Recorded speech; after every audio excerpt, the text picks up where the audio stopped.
Hi and welcome to Edge of Play's New Coach Starter Pack Chapter 3 Part 2. In today's video we're looking at the rules of the game, specifically looking at age relevant rules as well that if you're managing a junior side will be really important for you to know. So what do you need to know as a coach? Well, you'll want to know the national FA rules of the game.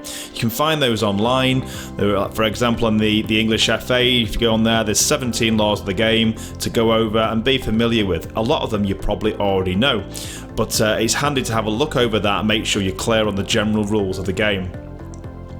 The one I'm going to focus on more today is rules specific to your age group. So if you're a junior coach, looking at the rules that are specific to you and the setups and so on. And you'll want to know rules specific to your league as well. So look on your league website, the league handbook, and just have a check of those as well. I'd say the law that leads to the most controversy and conflict is the offside law, both at the professional level and at grassroots as well. So I'm putting the actual definition of the law in as simple a format as I can for you on here now. I think one of the key things is that offsides aren't used until you get to under 11s in the UK. So from that age group, the players will really have to understand it, and it might be worth getting their heads around that slightly sooner as well. My main focus in this video then is to look at the age-specific rules you'll need to know that if you're a coach of a junior side. So I've put a little table together here and we'll go through them. First of all, you've got your different age groups and then the different game formats. You know, when I was growing up, it was just 11-a-side straight away. I remember playing at under 8s and it was 11-a-side straight in there with it, and I didn't have a clue what was going on some of the time. Whereas now we begin with the small-sided game and gradually build up to the 11-a-side. So you'll see that there, under 6s to under 8s play 5-a-side, then they go to 7-a-side, then 9s, and it's under 13s when they're finally exposed to 11-a-side and it starts to kind of replicate more of the game they watch on the TV. In terms of game time and the football size, obviously as well, they increase gradually as the players get bigger and older.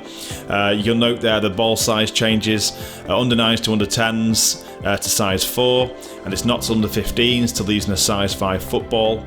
And then in terms of pitch size and goal size, naturally they gradually increase as well. In terms of these amounts, they obviously vary slightly from pitch to pitch, venue to venue, but it gives you a rough idea that if you're trying to prepare your players, you'll try and use those kind of dimensions whenever possible so they can be used to what they play on each weekend. Put a diagram together here just to give you a bit of a visual really for how the pitch sizes gradually increase. You've got the blue pitch there for 5-a-side, 40 by 30, then you step up to the 60 by 40 pitch of the 7-a-side, that's in red, 9-a-side, 80 by 50, and then 11-a-side starting off at 100 by 60 and can go all the way up to 110 by 70. Different teams have slightly different pitch sizes, but you know, they'll be around those kind of areas. As well as those different dimensions and setups and sizes, we have some specific rules as well that gradually develop as the players get older. In terms of offsides, they aren't used until under 11s and 9-a-side football in the UK. The retreat line, that's to do with when there's a goal kick, the opposition have to go back behind that retreat line to give you space to play out from the back. In the past, before retreat lines, invariably a goalkeeper would be stuck with the ball there, trying to get the ball out.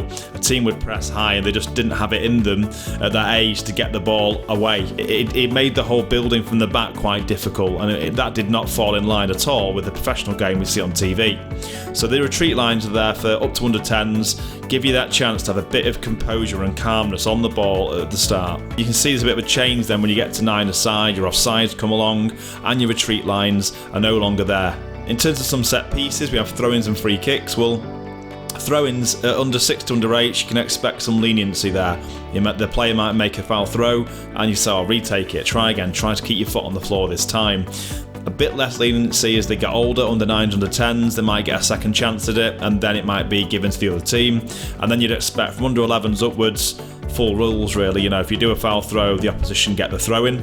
In terms of free kicks, it's mainly to do with direct or indirect. So under 6s up to under 10s, no indirect free kicks. And the wall, if you're a defensive wall trying to block the free kick, you have to be at least 5 yards away. You can have indirect free kicks then from under 11s upwards for 9-a-side, 7 yards away for walls, and that changes to the full 10-yard wall when you get to 11-a-side and under 13s. Subs has been one that's changed quite recently as well. It used to be that you'd have a restriction on how many subs you could use. Generally now it's rolling subs across the board at grassroots level. So you can use any from 5 normally. Some leagues can do any from 7, but you have your amount of subs. You can keep bringing them on, taking them off, putting them back on again. Personally, I think that's been a great thing because it keeps players involved. You could bring them off, they could need a little break, need a bit of a talking to, need some help. You can go back on and get involved in the game again. I know there are plenty more, but that should give you a bit of an overview of some of the specific age range rules that you'll come across. In Chapter 3, Part 3, I will look at the Edge of Play resource, the website mainly, and how it can help you as a coach.